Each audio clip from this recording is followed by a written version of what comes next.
Happy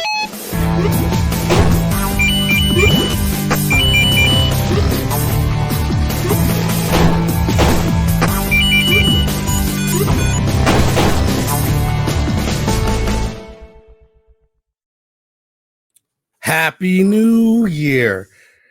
That was a weird way to say it, but Happy New Year. Welcome back to the BlerdDad podcast, a space where we like to have unfiltered conversations and nerd out about fatherhood. And you'll have to excuse me. I had a great New Year show, lost my voice in the middle of the show, but I still gave them minutes. The minutes. They were laughing. They had fun. They didn't know. They were none the wiser. It was like my Jordan's flu game, had no voice, had to get out there, stand and deliver. Whew, it was 30 minutes of clean comedy. Amazing. Had a fun time doing it. But welcome back. Welcome to the new year. This is season 3 now of the BlerdDad podcast. And I feel like we're hitting our stride. And because of that, we're going to have an amazing guest today. Somebody I've been waiting to talk to for a long time.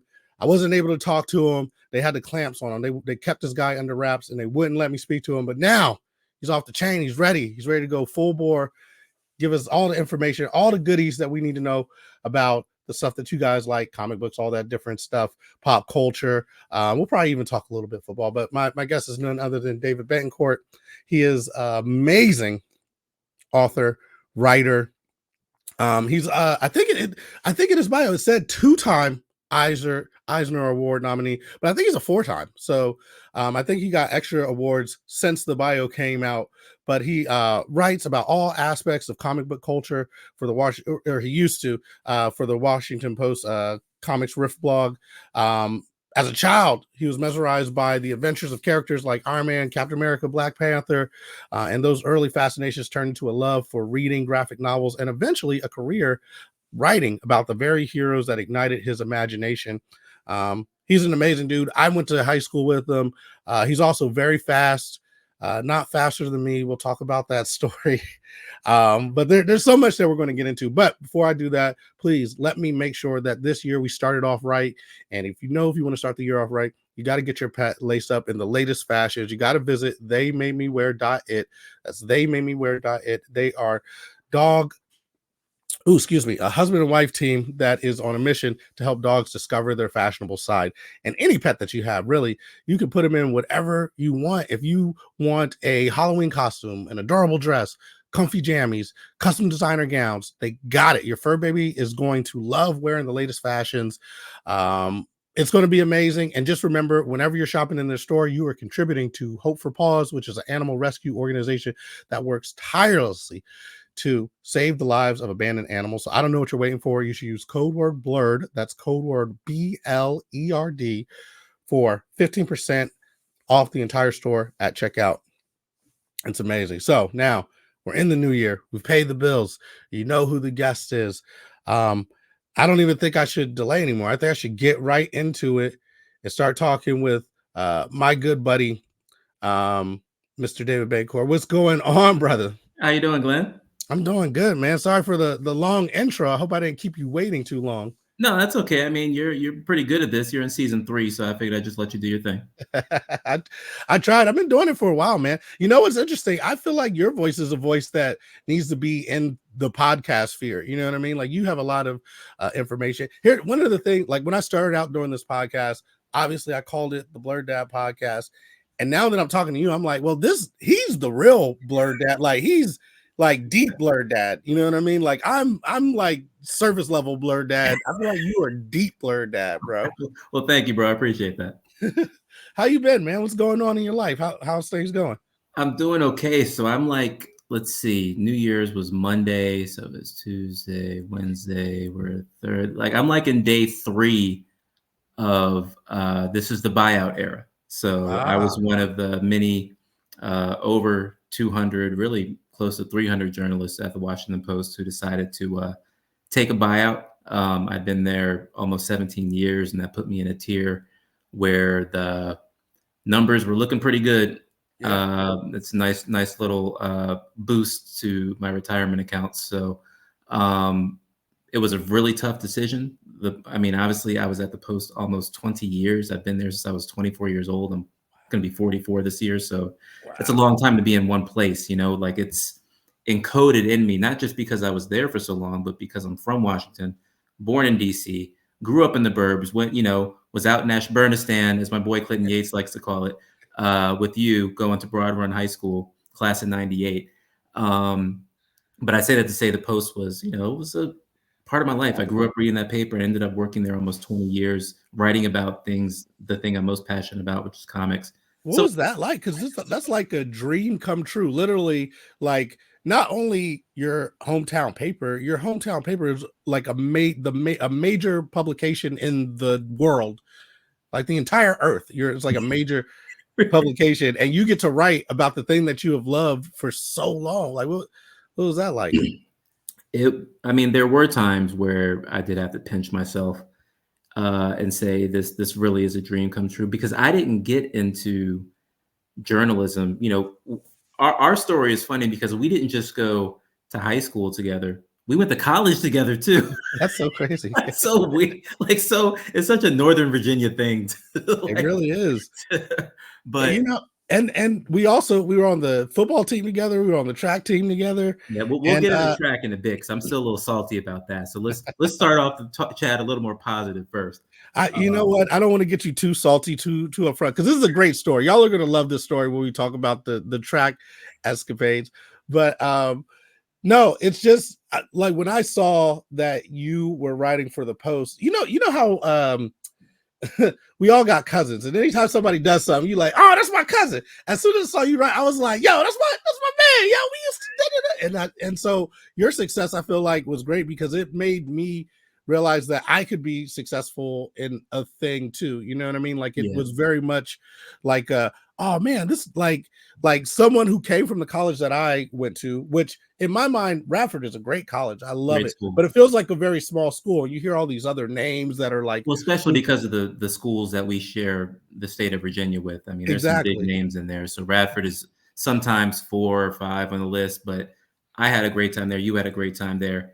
And I put my degree to work for a long time. I that is to say, and talking about my career at the Post, when I was at Radford, I was studying journalism, but it wasn't to be a comics journalist. There wasn't really a such thing other than geek sites.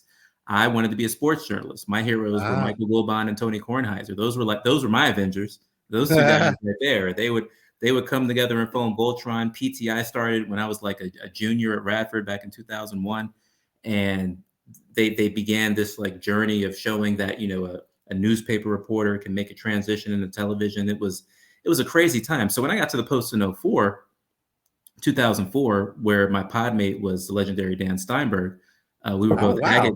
Yeah, we were both Agate guys at the time, just putting the scoreboards together, both in our 20s. I wanted to be a sports reporter, so I actually got my start covering sports in Loudoun County for the Post, because I was familiar with the area.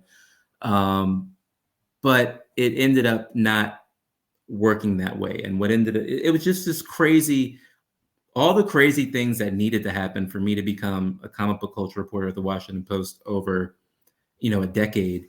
Everything that weird and crazy that could have happened did happen. The first thing that happened was the Avengers movie came out, and it made $8 gazillion in a weekend, and set off what is the modern, that was the moment where, the modern comic book movie era probably starts in 2000 with the first X-Men movie. But that Avengers movie, that's when the mainstream was like, oh crap, this is like, there's a shift. Things are changing here. And at the time, Kevin Merida, who is now the executive editor of the Los Angeles Times, and before that, he was the head of Anscape, which used to be called The Undefeated when he was there. Kevin Merida was a number 2 guy at the Post. It was the highest ranking a Black reporter had ever gotten. He was basically right underneath Marty Baron, Mr. Spotlight himself. And Kevin was very vocal to the reporters of color there, myself being Latino and African-American.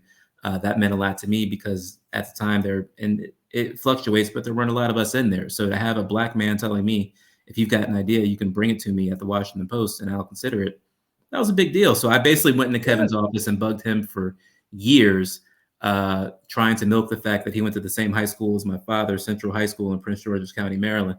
And because Kevin and my dad are about the same age. And I'm like, look, superheroes are about to take over entertainment and become more mainstream than they've ever been.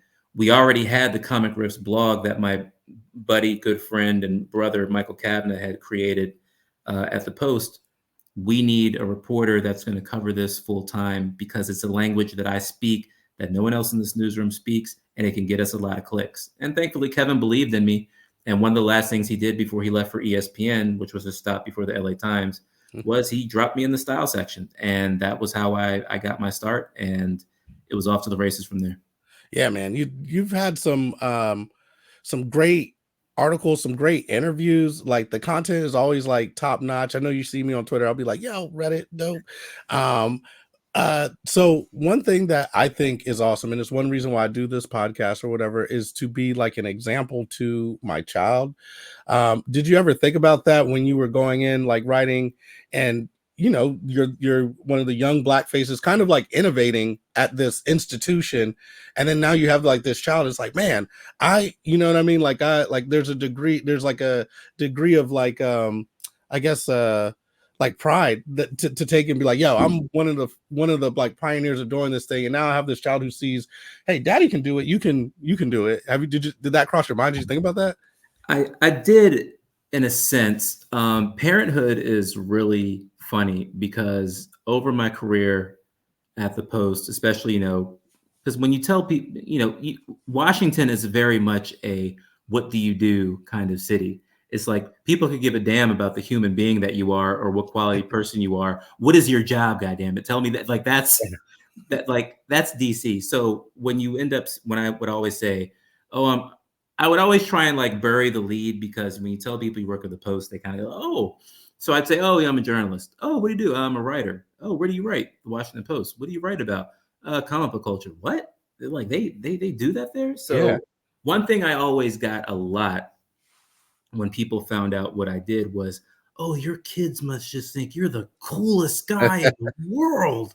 Oh, wow. I can't, I got that so much. And it's so funny because on the pending journey to parenthood, when, I found out I was going to be a father, I remember thinking, yeah, these little kids are going to think I'm the stuff. Cause look at me, I'm, doing interviews with celebrities and taking them to movie screenings and all this stuff. And it's funny how life works, because the one thing you can't control is, you can have an influence over it, but your kids are going to be how they're going to be.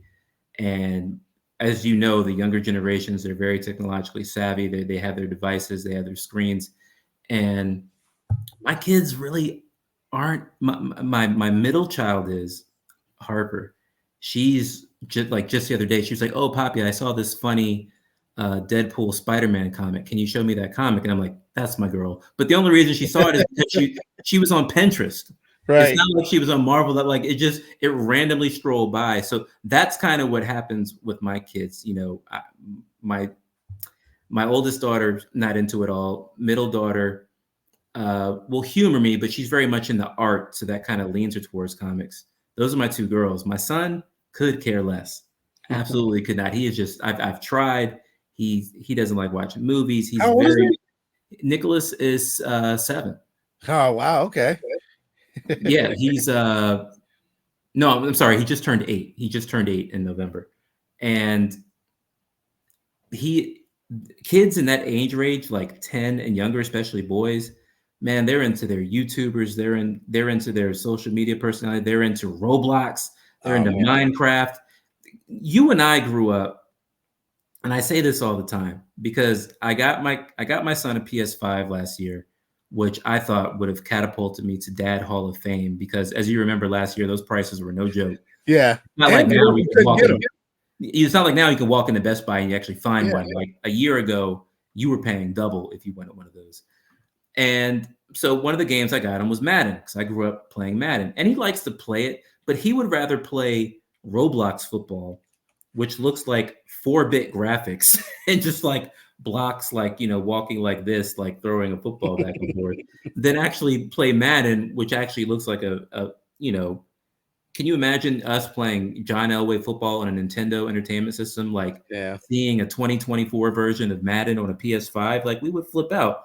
These kids today, they're just field sense and like how you can like bounce off tackles and all the buttons that you got to press, all the checks that you have to do. Like, I remember playing real football, and I'm like, yo, this is just as intense as playing real football. All like the checks on your controller and moving. Man, things are crazy. Like, I tried to get back into Madden. It was not easy getting back into it. As a matter of fact, I had to just hang up 2024. I was good in 2023. 2024, I was like, I can't. The learning curve's too steep. Dad can't do it. I just had to. What's funny is, even though he's not that into it, when we do play, he kicks my ass. Oh, does he? Like, he's so in tune to it, because in 2020, back when the pandemic started and we were locked in, at the time he had an Xbox, and he just was in his room playing his games, and he got, at 4 years old, he got really good. Like, he was beating Mario on the DS and scoring 100 points on Madden. So, but I say all that to say, people always say, oh, your kids must think you're so cool. To an extent. I mean, the middle child will humor me with, like, occasionally. Now, middle child is very much in the Spider-Verse, and because that's a character I'm, like, affiliated with now, with Miles Morales, she thinks that's kind of cool. But it really is funny how life works, because I do feel like I was very fortunate and blessed to have a job that was very unorthodox, wasn't normal. Most people didn't get to do what I did full time for the amount of time that I did. But what you think is cool isn't always what your kids are going to think is cool. 100%. Although I will say this, in terms of cool, your comic Edge of Spiderverse, for a little bit of background for this interview, I went to go get it. Sold out, bro. I couldn't get it nowhere. I was trying to get it. They were like, no, you ain't got it. Maybe you'll have it back in. It's been sold out for a minute. But the comic book people, they did tell me that it was very good. It was a great addition to the story, like pushing things forward. It's like a linchpin in what happens next in Spider-Verse. So that's very cool. But it was hard to find, and it wasn't everywhere, but I did get my copy of Avengers Assembled. You know what I'm saying? I appreciate that. I'm gonna need a, what is missing? It's missing a signature in here. I'm gonna need a signature. I got you. Now, I will say, I have not seen the book in a lot of, because I'm a bookstore guy, because I'm an old guy. I like my bookstores, and Borders is gone, so now I have to cross the border into Northern Virginia to get to a Barnes and Noble. Right. But the book hasn't really been in brick and mortar stores, so most of the people who have gotten it, they've gotten it online. Wow, no, I actually traveled to go get it. I went to different stores, because now he's young. Oh, this, like, in this journey to go look for your comics to get them, I took him to the comic book store for the first time, which was very, very cool to see him like run around. He's like running and looking at all the different characters he's seen on TV and picking out books. He picked out a Spider Pig comic to watch, but he was very into it, and it was very cool to see his like eyes open, and the comic book people are like, oh, look at this. So it was super cool to actually share that with him. And I like came and I sat home, I was like, man, like that might be a core memory, you know what I mean? Like the first time he went into this store with all these books and got to see them. But yeah, I went around. I went to a couple of stores trying to see, let me go, pick up these things. When you announced it, I had meant to do it, but it's like one of those things like, oh, I'll get to it. And then, because of the interview, I was like, I need to actually go do it. And I went to, and I was like, man, this is like sold out. But when I got the book, at Barnes and Noble, I was like, this is substantial. Cause I didn't think, like, this is like 300 pages, bro. This is like a very large book. Like, not disrespect. Like, I just didn't think it was going to be 300 pages, and how in depth it is about the characters and their backgrounds and what they did. Bravo to you. Very, very solid. Like, thank again, I'm gonna tell people, that's my cousin, man. My cousin wrote that book. My cousin wrote it. That was eight months of my life staring at my computer, man. That was, I didn't take book leave for it because I was still at the Washington Post at the time.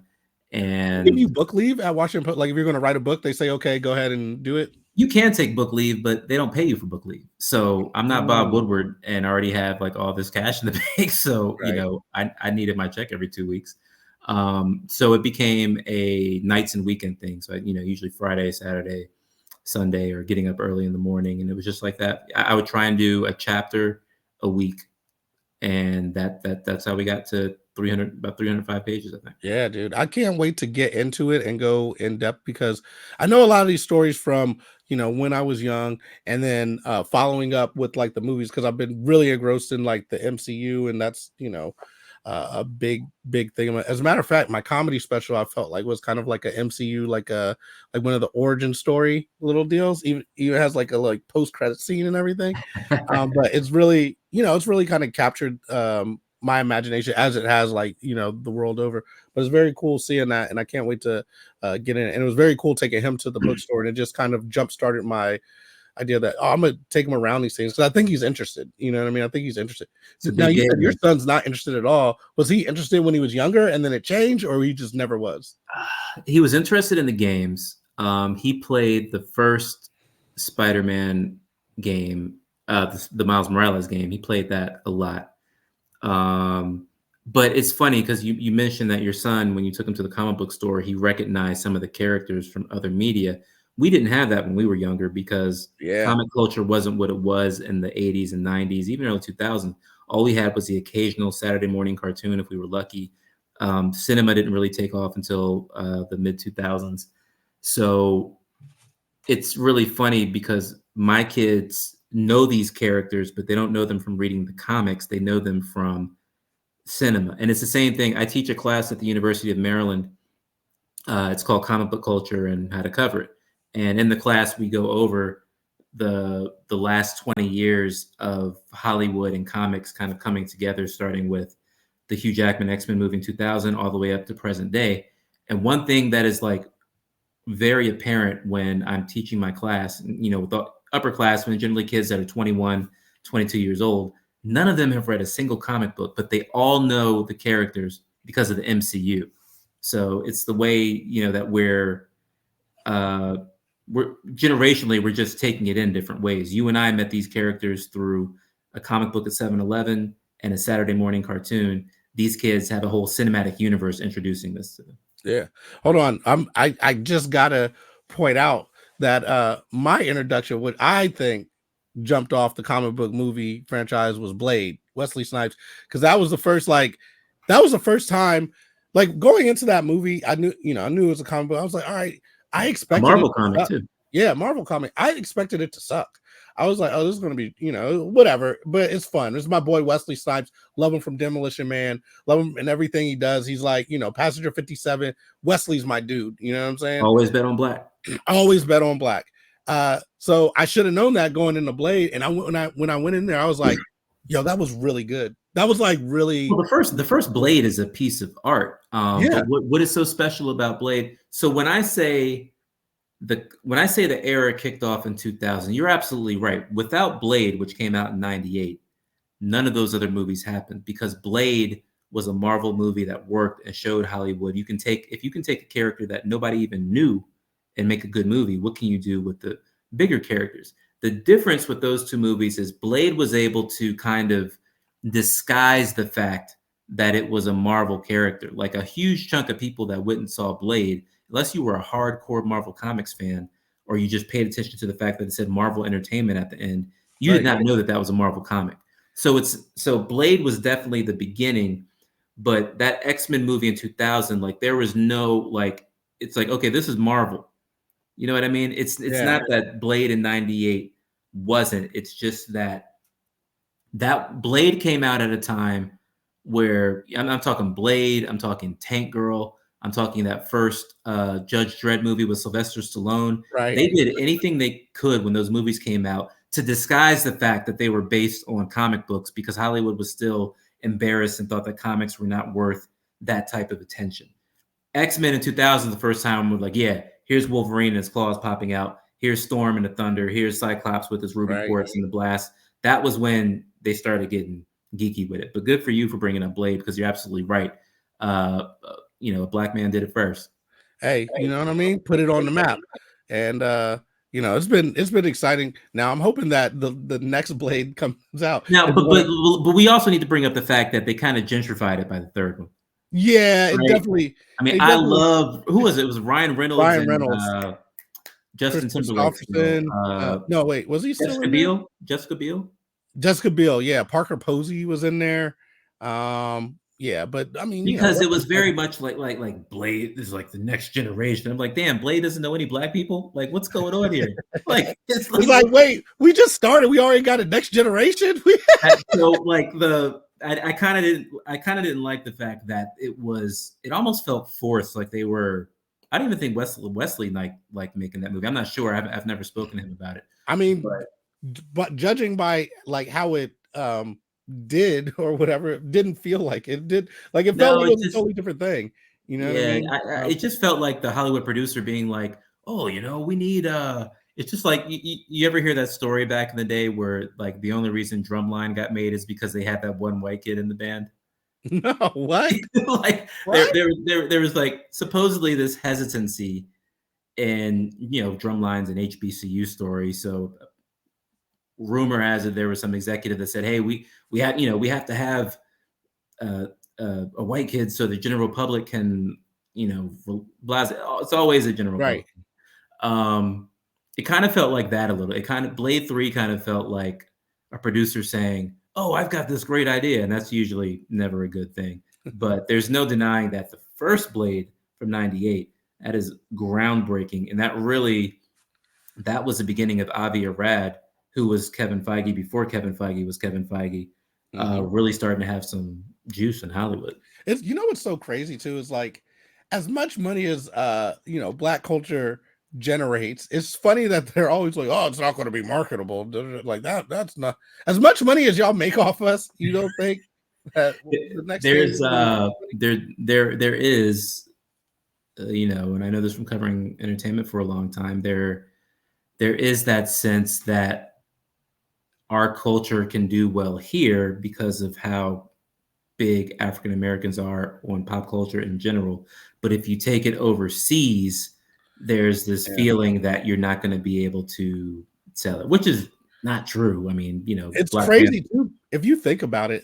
And I've said this before, like, Black people came here and through nothing but the sheer power of their voice were able to permeate throughout the world. And if you look at hip hop culture, it literally has changed and shaped the world. And that's nothing but, our voice able to do that. And so when they're like, "Oh, it's not going to be marketable," it's like, we change culture. Shit ain't cool until we do it. You know what I'm saying? That's how y'all figure out what's cool. What are you talking about? We set the marker. Like we set what is going to be cool. And they're like, "Oh," and then, they're like, "Oh, well, let's do it and then water it down so that we can digest it." It's almost like, we put too much spice in it and they're like, "Oh, let's make sure we add a little mayo to make it a little, like tone it down a little bit." It's always a question of seasoning. Do you like Boys to Men or that's where all the boy bands came from. And it's so crazy because they did it. They were killing it, and then they're like, let's whiten it up. And then they started releasing all these like white boy bands, and then put them on the back burner. And it's just kind of crazy to me that they took the world over, and just through sheer neglect in the marketing or whatever is the only reason why Boys to Men didn't continue like on like kind of a stratospheric rise, because they were really like everywhere. They were taking over everything. They were on everything. Why did they split? Like it's funny because Boys to Men came on the radio the other day. My wife and I were in the car. She's from the Dominican Republic, but their music even like made it over there, like back when Motown Philly first came out, in terms of how big it was. And she said, "Hey, are they still around?" But I'm like, "Yeah, they're touring, but it's only like 3 of them now. The brother with the really deep voice isn't there anymore, right?" Like, what happened with that? I think there were some medical issues or whatever, and that caused like a little fracture in them a little bit. And then also, just I don't think they were getting the respect that they deserved as like a group. Yeah. And then when that happens, sometimes the group will start looking at each other, you know what I mean? And it like phrase things within them. So I think that was kind of two of the same sides, but I think they're still like really, really close or whatever. I don't think that actually like broke them up. It just made it so that they, they just didn't ascend as much as they could. But I think it was like the medical problems. There's like a documentary, I think it's on Hulu, I want to say, maybe Netflix, but that really went into them, and they were talking about it.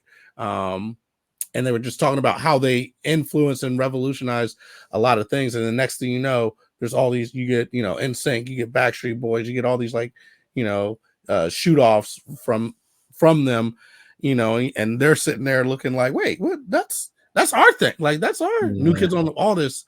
You know what I mean? You can't tell us we're not 40-something black guys. I know, right? like five straight minutes on Boys and Men. It's so hard to say goodbye. Dude, it is so true, man. It is so true. Like, but yeah, man, we're getting older now. You look good though. Black don't crack. You Hey man, thanks, Mom. Is that what your mom says? Pops can't take credit for that one. Okay, the good genes, right? Yeah, but listen, man. I apologize for the voice once again. Part of me losing you were performing, it was, right? Yeah, well, I was performing, but some of it also had to do with yelling at the TV over my Eagles because you mean the team that refuses to win the NFC East, the Philadelphia Eagles? I don't know what they have against it. It's like when I'm watching it, you know what it reminds me? It reminds me of when we played football and we had remember we had a really talented team, but then we really coaches did. would just like, I don't know what they would like run, or I feel like it's very parallel because I feel like the coaches would put in people who weren't as athletically gifted as some of the other people, and they would just rock with it for whatever reason. I don't know, because the boosters or what, but it's just like, we just wasn't getting rep. But in practice, I'm like, yo, we are not. And I came from California, right? Yeah, you came from a high school football state that's like 5-star. Like California can hang with Texas. And the school that I went to was competing for the Central Coast Championship, which is like that's like the next step to competing for state championship. We were competing in that, and I think we won it. You know what I mean? Like while I was there, we were competing for it and winning it. So it's not like I came from a scrub school. So when I remember, I was excited because keep in mind, like the only brothers on the team back then were me and Rob Yeager. You put us together, that's one black guy. That's one. I'm like, we got a brother from California. Let's go. Yo, I was excited when I got there. I was starting, and here's what happened. We were starting. I remember exactly what happened. I got there. I was starting. Very first game, we're playing Chantilly, which is what would be the eventual. When Bao Ju was running back, right? Exactly. They would be the eventual state champions, right? I know. Bao Ju, who went on to be a cornerback for the Green Bay. He went on to be a cornerback for the Green Bay Packers, the Chargers. I follow his career everywhere. He went to Penn State. But did you hear about the rumor of why he switched from running back to cornerback? No, why? So for everybody listening, Bao Ju was like the top running back in Virginia high school. He was like, no point in trying to touch him. He was just zooming by everybody. So he goes to Penn State. The rumor, I don't know if this is true, but this is back when Courtney Brown and LeVar Arrington were there. So that's who he was practicing against. So the rumor is that on the first handoff, he got popped by Courtney and LeVar at the same time and went to Paterno and said, put me on defense. I want to play with them. Can you imagine you're like a Virginia high school running back and you get, that's the number 1 and 2 picks in the 2000 whatever draft. Yeah. Like, and you're an 18-year-old freshman, you're getting popped by those. I don't know if that's true, but I remember asking someone, I was like, yo, why is Bao not playing running back? And someone told me that story. I do not know if it's true, but if it is, it's fantastic. You know, it's interesting. I actually met him through like a mutual friend at a party like years later. And I was like, yo, you were the game that ended up getting me benched for it. And he's like, hey, like, what can I say? But what happened was, so we were playing that game and I'm hyped. I'm like, oh, we're playing the people competing for state. I'm coming from California. I'm like, yeah, we can do this. And I just remember the mindset of like people on the team was kind of like, oh, we're about to get beat or whatever. And then we came out there and we were up like 14-0. And then they like turned the story. But I remember I was playing and there was a play. I think there was like a fade or something. And I felt like I was in good position or whatever, but he ended up catching it. And I was pissed because I was like, damn it. And then I came to the sidelines and I was just like, damn it. And then Coach Todd was like, don't ever curse at me. And then he benched me for like the rest of the season. Coach and I was Todd, like, man. I was like, but what? I was like, I wasn't yelling at, like, I'm upset. I want to win. I like, what? But I bumped into Coach Todd at the remember the Leesburg outlets, how big of a deal that was when those things hit. And this is like my freshman year at Radford or something like that. So I'd only been gone for so long. He had no idea who I was. This was like a year after graduating. Yeah. And so that just tells you. I'm not going to get into it, but we were, I think dealing with coaches that maybe weren't ready for diversity. And by diversity, I mean me, you, and one other person, and Yeah. what, Kendall, that was it. Like, it, Yeah. I mean, and it's it's kind of the fact of like understanding, and this is something that I'm like, as being a dad of a young Black uh boy, I know that his attitude may present one thing and other people may see it a certain way, but as a young Black child myself, I know that like sometimes that's like your way of expressing, and it's not like a disrespectful thing, or it's not like a like a dangerous thing or whatever. It's just your way of expressing. And if you don't have people who can understand that and mold that, that's why I think Black fathers are so important. Then that kid gets over disciplined. He doesn't get like the help that he needs, when like at that time as a player, all I needed to be like, hey man, calm down, here's what we got to do, da da da da da da. That's what I was used to in California. I could come and be upset because I want to win, but when I came out and then I yelled, and then he was like, get over there, don't ever talk to me like that again. It was like a whoa. And then like, here's how I knew it was kind of bull crap, because I didn't play again that season. And then the next season I played running back, and I only got the ball like 2 times, and I scored on both of them. Like it was a touchdown, and then never touched the ball again. Never play. And I was just like, wait, if I score, wouldn't you want to just at least see if it was a fluke, or you know what I mean? Like we threw the ball at that time, because don't forget, Brett, who actually, our quarterback, Brett, actually reached out to me the other day just to say congratulations on my career at the Post, and I appreciated that. Oh, nice. But back then, high schoolers weren't throwing as much as we did. Did he leave a pun when he said it? Did he also send a pun with the congratulations? He did not. But right, we threw a lot back. Like, we had quarterbacks that would throw for over 1,000 yards for a season, and that was really rare back then in Virginia football, at least up in Northern Virginia, because down in Central Virginia they had Bubble Chuck, Mike Vick, Ron Curry. Those dudes were launching the ball. Yeah. But in Northern Virginia, everybody was just running the ball, but we actually threw it a lot. So it doesn't surprise me to hear you say that you only got the ball a couple of times, because it's almost laughable, but we were kind of ahead of the curve a little bit, because just like you watch pro football now. And that's why running backs are so dispensable and aren't getting paid the big bucks, because no one runs the ball anymore. That's how we were in high school. We were always throwing it. But it wasn't even that I didn't get the ball. I didn't get to play. That was my thing. I was just like, if you put somebody in the 20-yard touchdown, like he's like, hey, okay, let's see that again. Let's see if he'll, even if it's just whatever 1 yard, like I would think that you would play them one more time to see if you got something there, but never. Like, I think it was like, that's that might be too good, let's not even put them in again or whatever. So I didn't even get to play. Anyway, that was we had a lot more fun with track. Yeah, dude. Man, listen, do you want to get into this track story, dude? Because I've been waiting to go over this with you. Hey man, I guess I've had enough time to settle down, so we can get into it. All right, so here's the thing. Me and Dave, we ran on a pretty good track team, 4x1. Very good track team. Yeah, I ran county champions. Yeah, last year. County champions, ran the 100, 200, 4x1. And we were doing the 4x1 relay. Now, wait, do you want to tell it from your side, or should I tell it from my side first? Tell it from your side first. So here's the thing. Back then with the 4x1 relay, everybody was trying to be the anchor, right? I wasn't. I was just like, because I didn't have a lot of self-esteem back then. I was just like on the team. I'm like, oh, cool. I think I'm fast. I know I deserve to be one of the legs or whatever. I don't care which one. I'm just trying to figure this whole track thing out because I haven't run. And y'all were having like an argument over who was like the fastest on the team, right? And like, because y'all were trying to figure out who was going to run like the anchor leg. Who's going to be the anchor? Yeah. Who was going to be the anchor? And then I wasn't even involved or whatever. And then you were like, man, I'm faster than Glenn. And I was like, wait, hold up. How dare you? And then coach was like, we don't need to argue. Just everybody line them up. And then we lined them up and I smoked everybody. Just so y'all know, BlerdDad used to get out on the track. Like I used to be fast. Like, I used to run my race and then I'd look at the crowd, be like, was that fast? That looked fast to me. You know what I mean? Like I got a little bit cocky once I figured it out. But I will say this, that was the beginning of me starting to believe in myself, like that moment.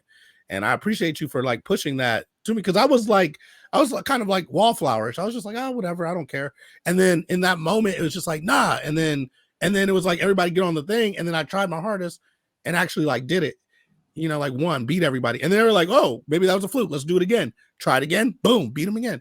I was like, all right. And then I earned like the anchor leg on the track team. And from that moment, I was like, yeah, I like if I go That was for it, senior year, right? That was our yeah. senior year. Well, because junior year I quit. I didn't like the coach, and I was like, Because I'm not doing it. junior year, Tony Kelly was the anchor, Yeah, and he was. I was always a third leg. That was me. Yeah. I was always a Well, third he leg. was going to try to be the anchor that year too, but then I beat him out. You know what I Yeah, mean? I yeah. think actually we were arguing over third leg or something like that because everybody was like, Tony's definitely the anchor.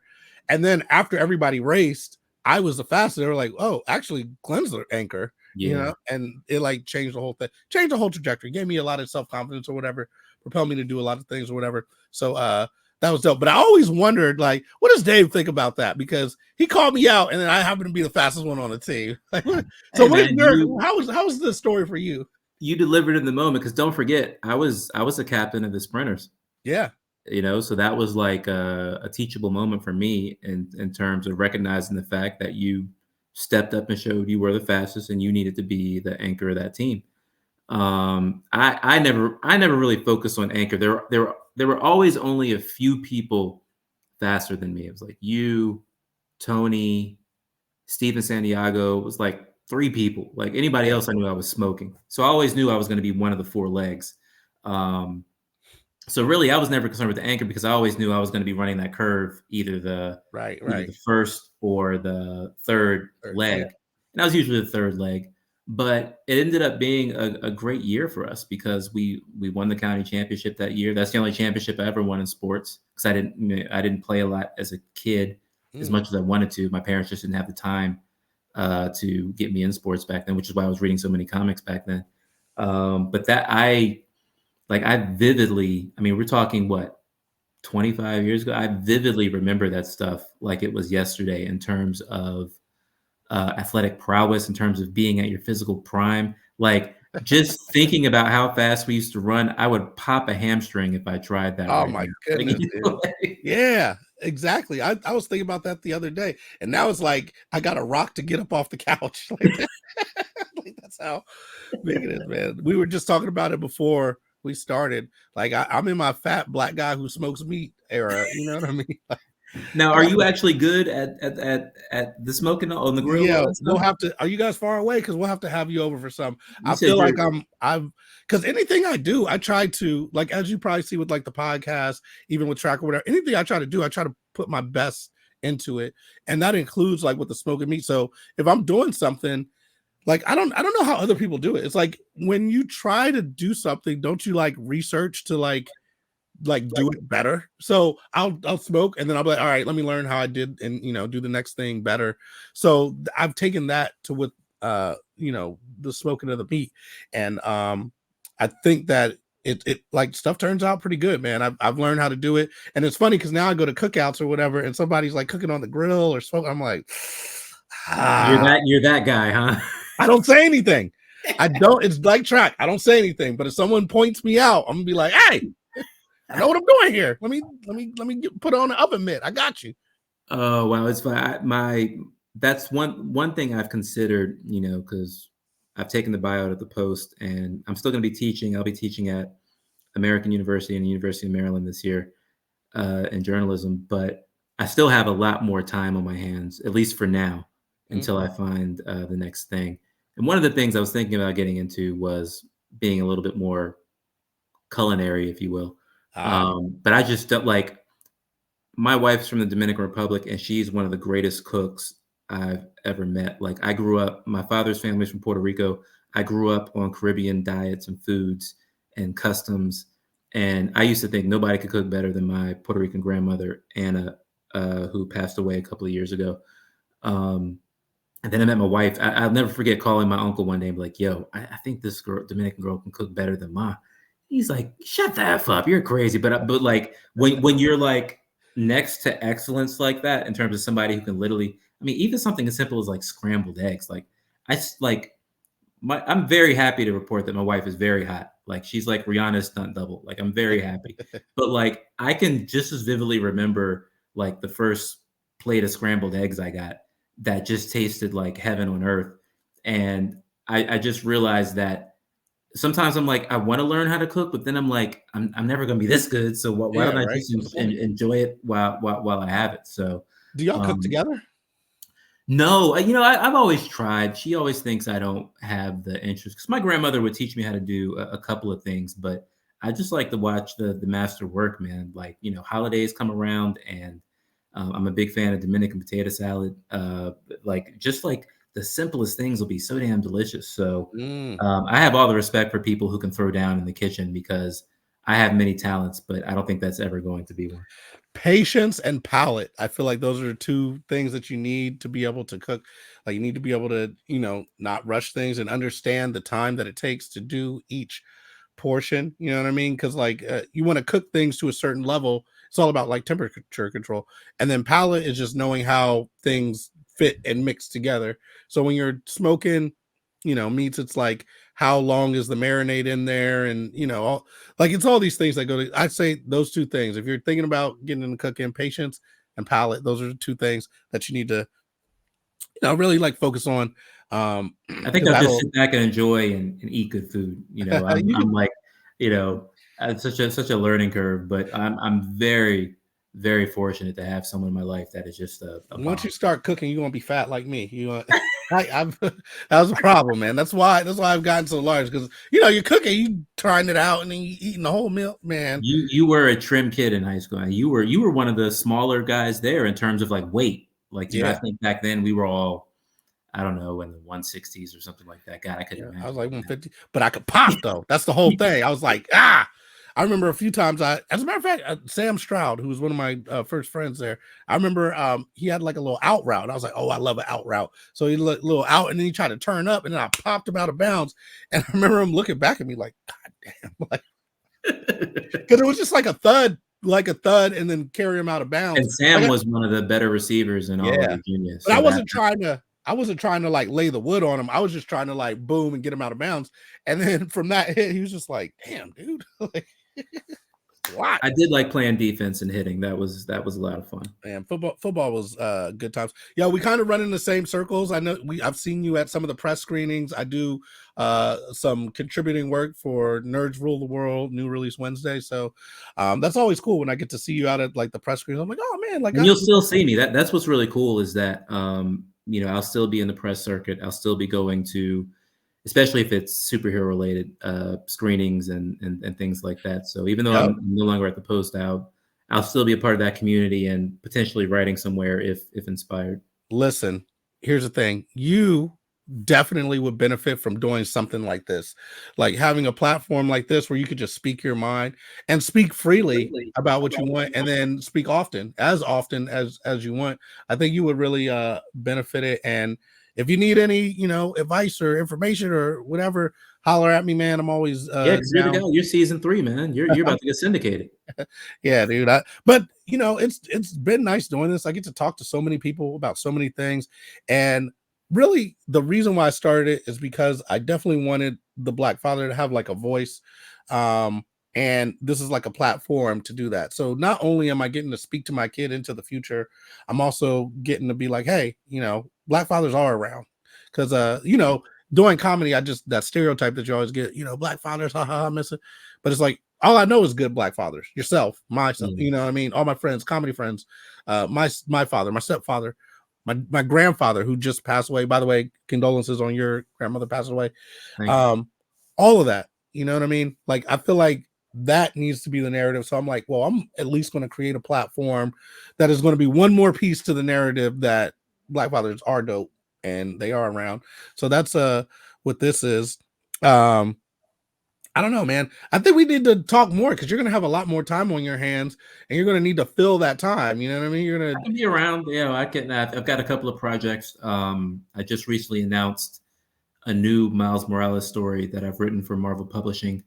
The book is called Spider-Man Stories from the Spider-Verse. It'll be out in July. I'm very excited. I actually just literally this morning before getting on with you had to read through the proof of that to make sure everything was okay and send it back to the publishing company. But that's amazing, dude. How do very you come up? How do you come up with your stories? Like, is it like from your mind, or do you think about everything that you read before and try to put something into that, or do you want to create something totally new that's different from everything that you read?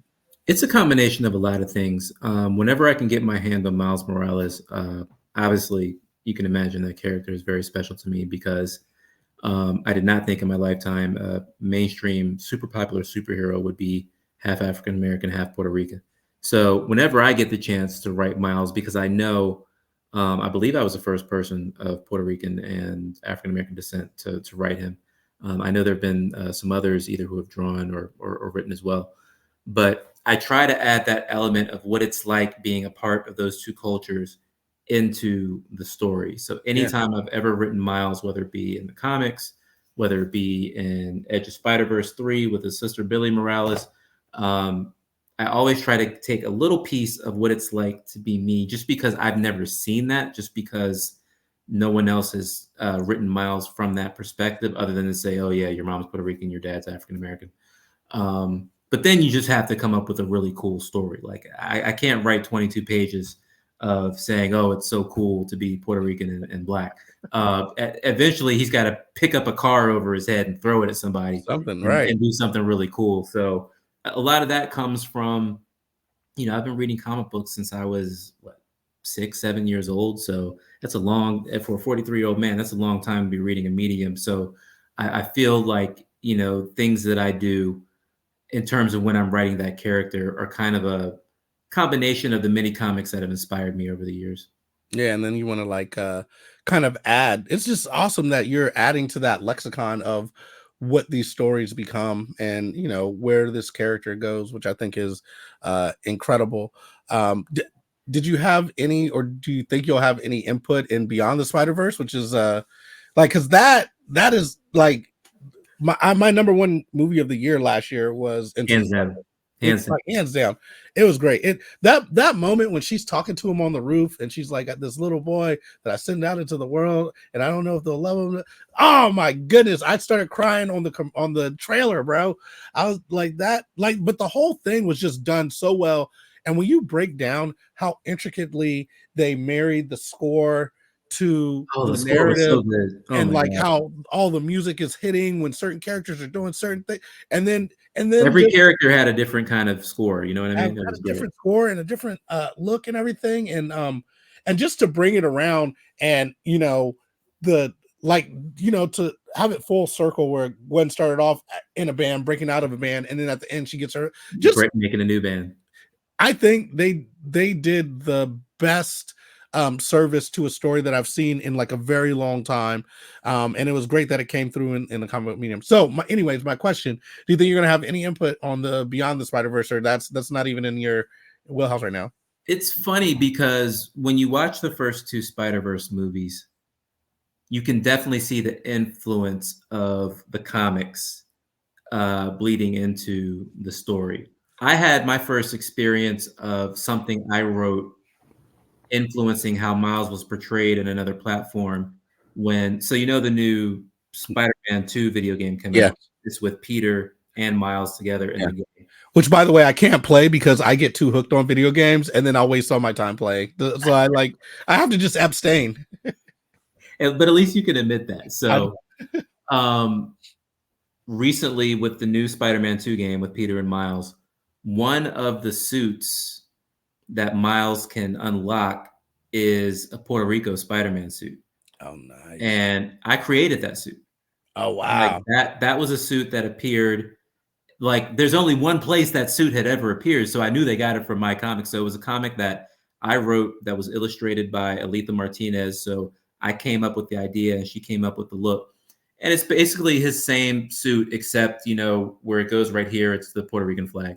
Puerto Ricans were flipping out when they saw that on Twitter or X and everywhere else. And it was wild because I kind of had to sit back and say, that suit has only made one appearance and it's in the comic I wrote. So that means they plucked that out and said, we're going to put this in the Spider-Man game. And so in terms of having any influence on the next movie, because we know it's going to be a trilogy, the last one's going to be Beyond the Spider-Verse. That's a yes, no thing. I'm very fortunate in that I've had a great social media relationship with Phil Lord and Chris Miller. They're great guys. When I announced I was leaving the Post, they both sent great messages on X, and so it's like, but they're just like these two guys that I know that are doing this really cool thing over here. Beyond the Spider-Verse is probably already written, already done, and they're Right. putting it together now. So in terms of having any influence over that, I think the window maybe would have closed unless they found something in one of the Miles comics that I wrote, said, oh, we're going to throw that in there. Now, obviously, if he shows up in a Puerto Rico suit in the next one, that's me, and then we got to have a convo. But I don't think anything of my influence in the things I've done with Miles will show up. However, it's only a matter of time before Miles appears in live action. That is a gold mine that Sony, I'm sure, is salivating to get going. They, of course, would have to decide if they want to share that with Marvel Studios or keep it for themselves. My being a betting man, I'd say I'm not a betting man, but if I was, I'd say they'd keep that to themselves. Oh, yeah.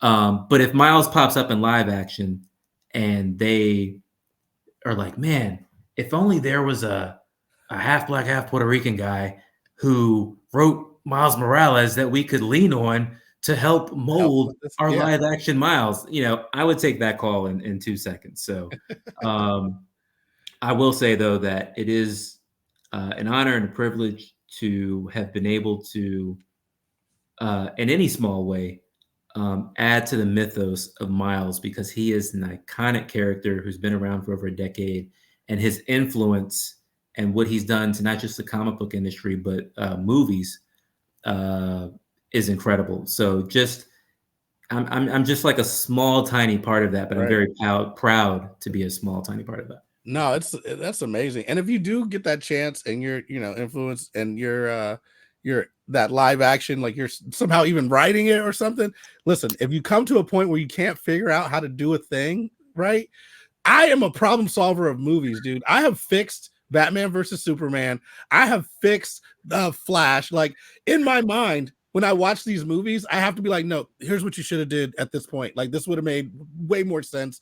Like, and I've broken it down. And I fixed Game of Thrones, by the way. I put out a post where I was like, here's what should have happened on Game. You want to hear my Game of Thrones fix real quick? For the way it should have ended? For the way it should have ended. Okay, let's have it. Here's what should have happened. Because I did not like that last episode.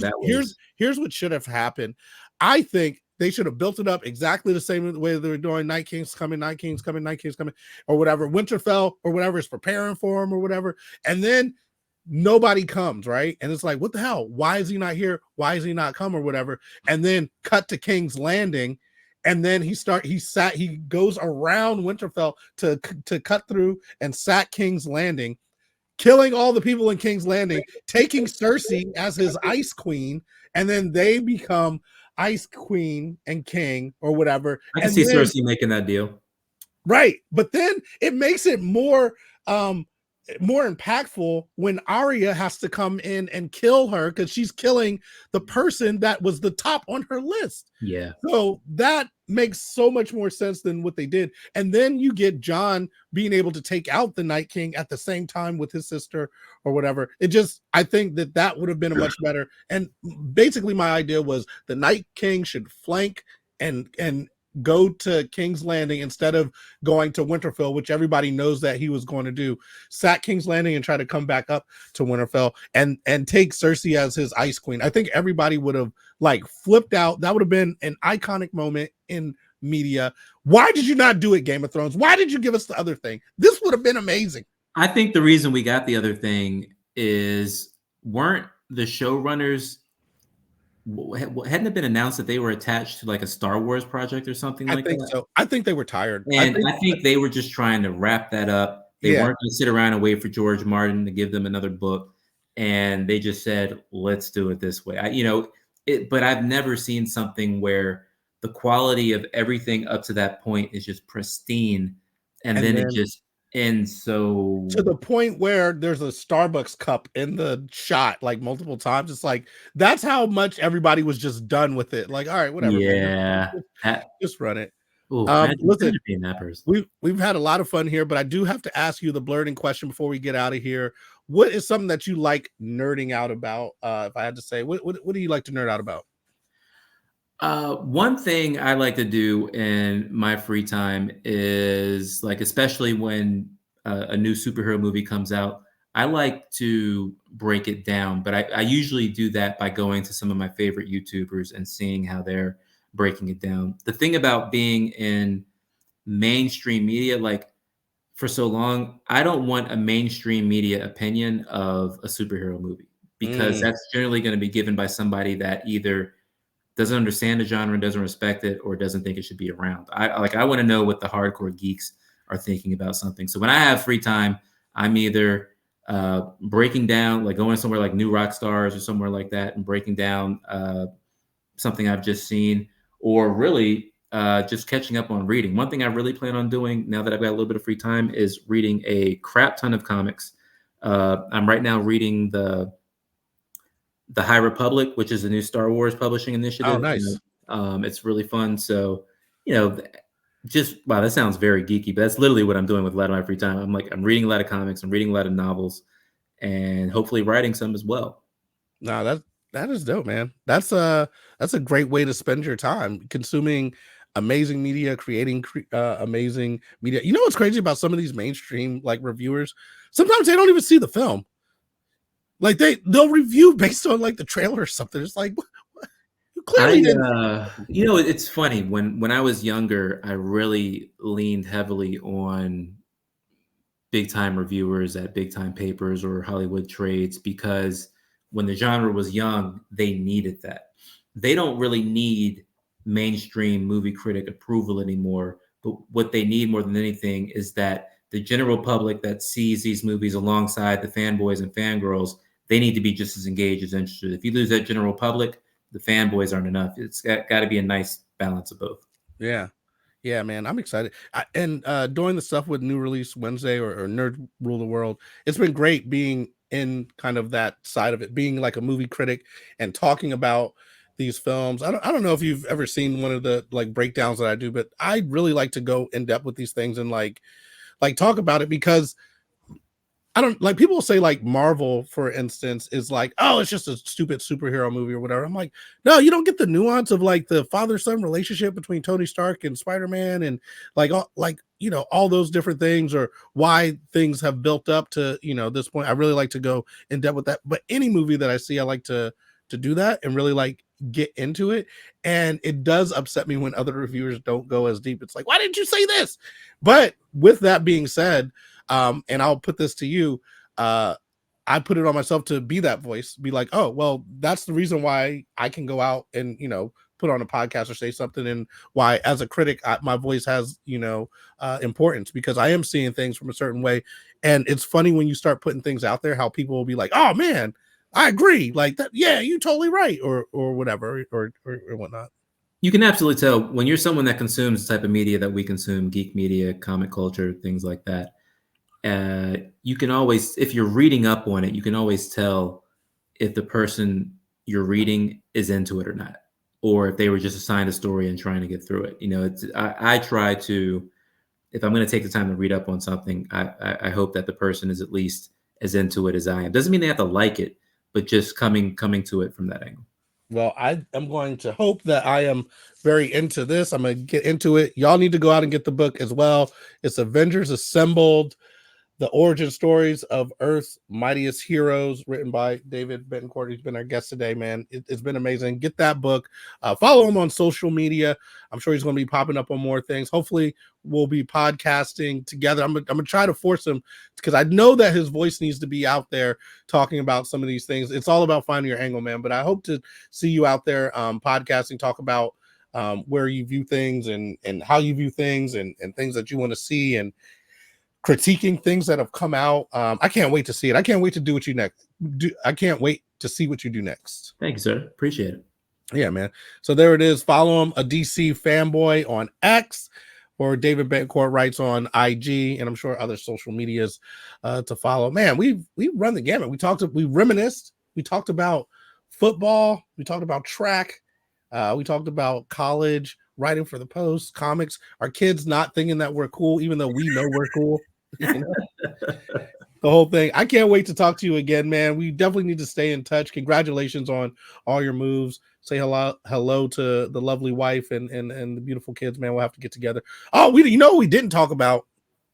We didn't talk about how good my Eagles were, and I mean, we talked about it a little bit, but I really need to get into it because there was a moment in time where I was like, "Yo, the Eagles are about to run away with this thing, bro." Oh, when y'all were 10-1, back when you knew how to win a game. When we were 10-1, and it was clear that the offense could be better. I thought we were about to run. I was like, "Oh, we're going to fit. All we're going to do is just fix it, and then we're going to be, undefeated for the rest of." And now they still can't. I can't figure out what is going on. Although I will say this: if they get into the playoffs, I think they could beat anybody. I think they're capable of beating anybody. I don't think losing to the Arizona Cardinals helps leading into the playoffs, Not at all. Especially at home and letting them run it up the gut into the end zone at home. When you're up 21-6, don't get me started. I will go off. Because and to be up 21-6 and then to let them come back into it. And then at the end of the game, your defense hasn't stopped anybody. Just being like, you know what? I'm going to try to kick a field goal and play defense. Why? You haven't stopped anybody all night. I'm sorry. Here's the thing about the Eagles. The only team I really, despise in the NFC East is the boys. We all of us in the NFC East are unified in how much we dislike the Dallas Cowboys. The Eagles are a different thing because, when I was a kid growing up, when Randall was there, my mom would root for the Eagles when the Eagles played Washington because they had a black quarterback. And Philly has kind of become the mecca of black quarterbacks, pro-black quarterbacks. You got Randall, you've got Donovan, you've got Vic, you got Jalen. I mean, it's like young for a minute. Yeah, I mean that's special. I mean, those are like generational quarterbacks, and it's not easy for a team to do that. And it's very progressive of them to be at the forefront of saying, we don't care that our quarterback's black. We just want to win. And very successful with it too. Like somebody, they're always in the conversation. So, having said that, my hometown team, the Washington Commanders, are playing Dallas. Usually Dallas week is a big deal. It's not this year. I am more interested in draft position than potentially helping your squad win the division that you should have wrapped up weeks ago. So, y'all, God bless you guys, do whatever you got to do. As has been the case frequently as a fan of Washington football, I'm thinking about the draft. I want that great draft pick, and let's do something good with it. I hope you do. Man, kudos to you, bro. And I just hope we win the Super Bowl so we can have 2 rings, and then it's a much more interesting conversation with me. Yeah, well, right. It's 3-1 right now. 3-1 right now. So you've been super gracious with your time. I can't wait to get up with you, man. Talk to you again. By the way, I'm headlining a show out in Woodbridge, January 26th. Please come out, check it out if you can. But I'll keep posting. There's more shows that are happening all the time. I'll post things that are closer to you. But come out. Come check out some comedy, That's my baby girl's birthday, so I won't be there that day, but I'll be at the next one. Okay. All right, man. All right, bro. It's been good. David Betancourt, he is amazing. We talked about everything. Talked about football. Talked about comics. I don't think there's anything left for us to talk about or say except for blerd that out.